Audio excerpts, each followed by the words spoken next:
Naalala ko din nung bata pa ako, may isang pamilya na lumipat sa aming barangay. So yung mga bata doon, kasama-kasama kong naglalaro, naghahabulan, babahay-bahayan.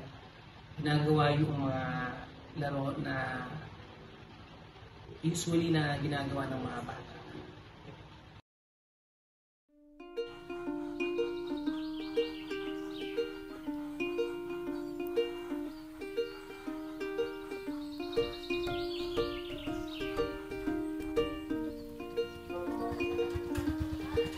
Ano kaya sila?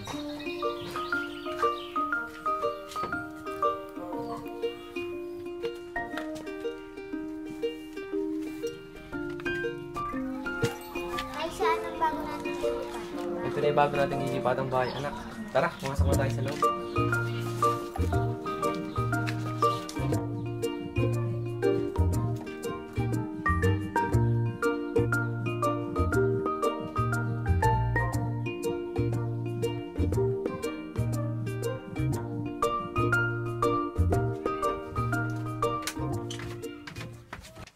Tay, may bago ato tayong kapitbahay. Oo. Sila Kaloy yan, saka yung pamilya niya. Kabibili lang ng bahay nila. Taga saan po sila? Sa bayan. Kabibili lang nila ng bahay nila eh. Tapos, bahay at lupa, yan. Yun sila titira. Sige po. Saka na naman pupunta. Makikipaglaro lang po. Batang to. Tara, laro tayo sa tayaan. Tayo maglalaro, ay kulang tayo ng isa. Pati anong pangalan mo? Nova, Nova, sali ka sa amin. ayoko. Sige na, kulang kami eh. Sige na nga. Taya! Taya ka!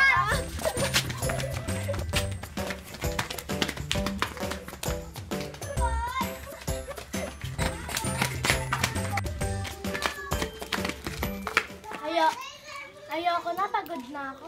Ayoko na garod. Yo. Tara! Ay, may ginagawa ko pa itong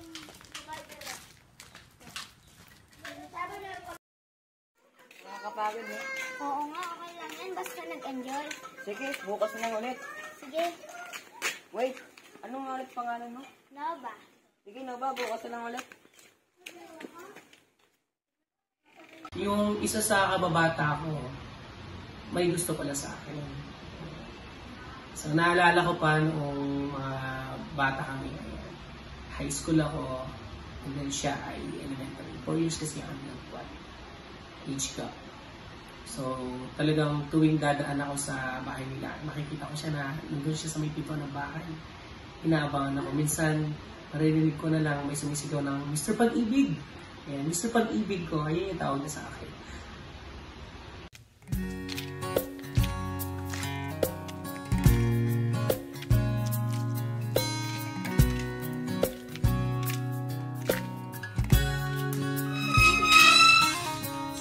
Mr. Pag-ibig!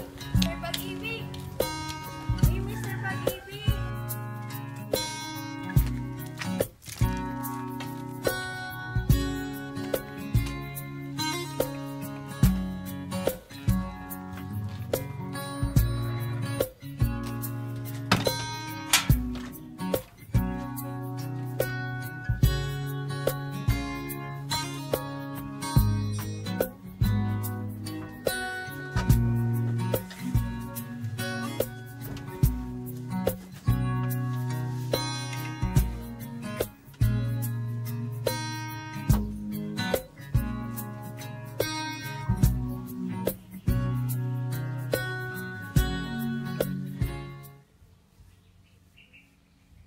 Ano kayang magawa ngayon?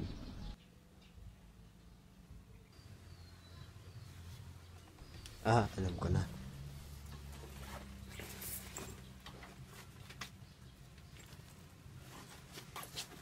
Makapag-practice na nga lang ng kanta.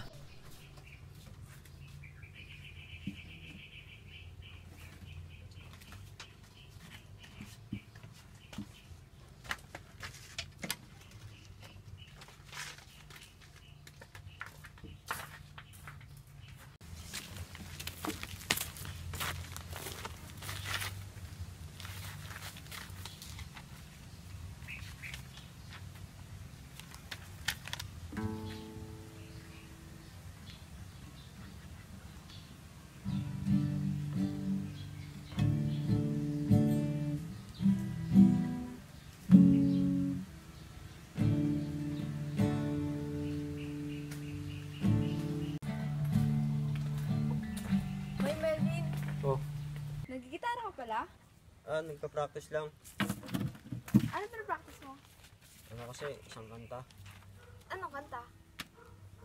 Gusto mo ba parinig ko sa'yo? Sige.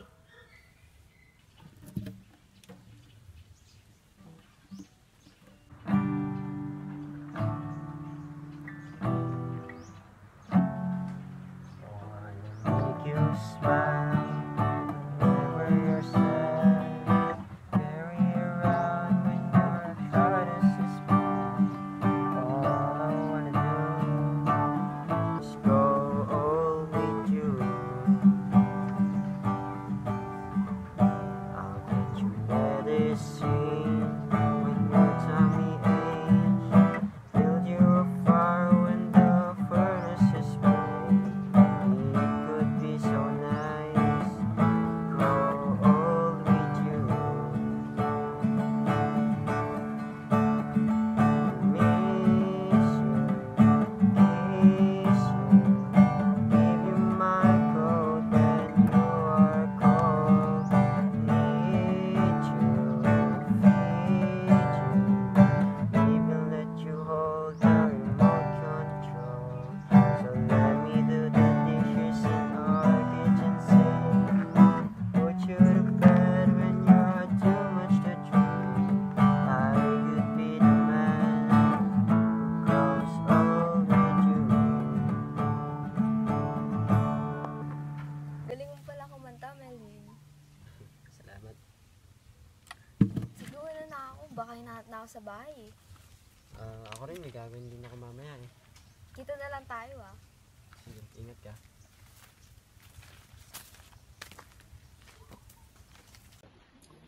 So, doon nagsimula yung aming love story.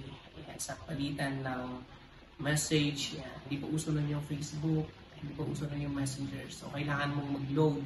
Dikipad pa nun yung mga cellphone. So, palitan ng mga message hanggang sa nauwi sa totohanan yung aming relasyon.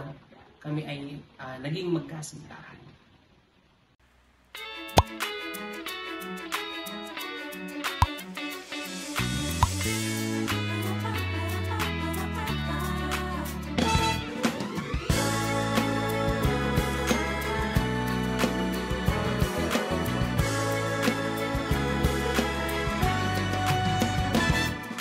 Tanong mo sa akin kung sino aking mahal. Tanong mo sa akin, sagot ko'y di magtatagal. Ikaw lang ang aking mahal, ang pag-ibig mo'y aking kailangan. Pag-ibig na walang hangganan, ang aking tunay na nararamdaman. December 2021, doon namin na pagkasunduan ng aking kasintahan na lumagay na sa tahimik yan, na magpakasal. And then, May 27, 2022, ito na nga yung isa sa pinakahihintay namin na umarap sa dambana, umarap sa ating Panginoon upang kaisang dibdib ba yan. Ilang months na lang, lalabas na si baby. Siguro dapat mag-isip na tayo ng tapangalan natin sa kanya. Oo nga. Ang hirap kaya mag-isip ng pangalan pag on the spot na natin siya lalagyan. Alam mo kasi yan, sa tingin ko, naiisip ko lang. May pangalan natin sa kanya. Navin. Navin? Ano siya? Unique siya. Kumbaga, kakaiba, ganun.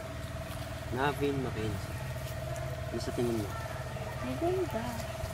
Ang ganda niya pakinggan. Navin Mackenzie. Sige, yun na lang. Navin Mackenzie. After 6 months going to 7, doon nagkaroon ng problema. So, yung misis ko ay idinala ko sa hospital kasi nga iba na yung mga nararamdaman niya sa katawan niya. Akala namin mga simpleng bagay lang, pananakit ng balakang, pananakit ng tiyan. Pero umuwi sa isa sa hindi ko inaasahan na mangyari. Panginoon, kayo na po ang bahala sa anak at asawa ko. Alam ko, Panginoon, na mabuti kayo. Pagkalingin po sila, Panginoon. Kung mayroon lamang ako sa libong buhay, hindi pagkakait lahat sa'yo ibibigay. Gayon pa man sa'kin, nag-iisang taglay, ilalaan bawat saglit upang ibigin ka nang walang humpay.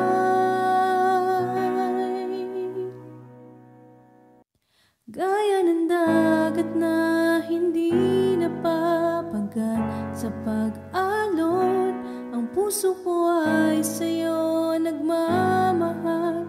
Sa habang panahon, natatanging kayamanan ko, ikaw ay sambahin. Wagas na pagsintay iyong dinggin, kalakip ng awitin. Sa punto na yon, sa pangyayari na yun, talagang bumuho yung mundo. Dahil hindi lang isa, kundi dalawa sila na nawala sa buhay.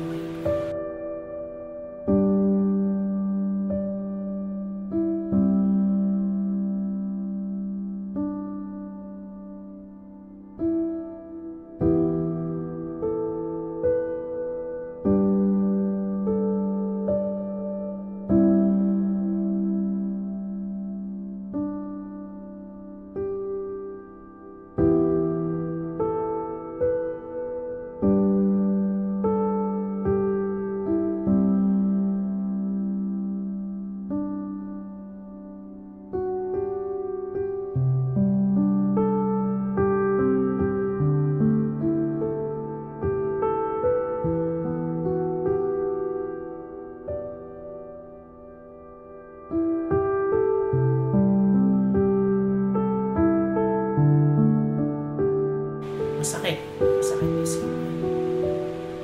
Mahirap tanggapin. Pero salamat ako sa Panginoon sapagkat ako ay nanangan sa kanyang mga salita na ang bawat tao ay may kanya-kanyang panahon ng pagsilang at panahon ng pagkamatay. And sabi sa Bible na His ways are higher than our ways and His thoughts are higher than our thoughts. So ano man yung mga bagay na ipinagkulob sa atin, malaking bagay mo yan, malaking pagsubok, malaking problema, patuloy lang tayong manalig, patuloy tayong magtiwala sa ating Panginoon sapagkat hindi siya magbibigay ng problema na hindi natin kaya magpasan. So sa mga dumadanas sa mga pagsubukan, sa inyo na nanonood sa araw na ito, kung may mga pagsubok man kayong pinagdaraan, huwag kayong nahiyang lumapit or atubili na lumapit sa ating Panginoon. Iiwan kayo ng lahat, pero ang Panginoon never na iiwan ka, never na pababayaan ka. Patuloy lang tayo magtiwala sa Kanya sapagkat siya ay Diyos na mabuti. And yung mga plano niya ay para sa ikabubuti natin. Kaya laban lang, patuloy ang buhay. Marami pang mga bagay ang nais magawa sa atin.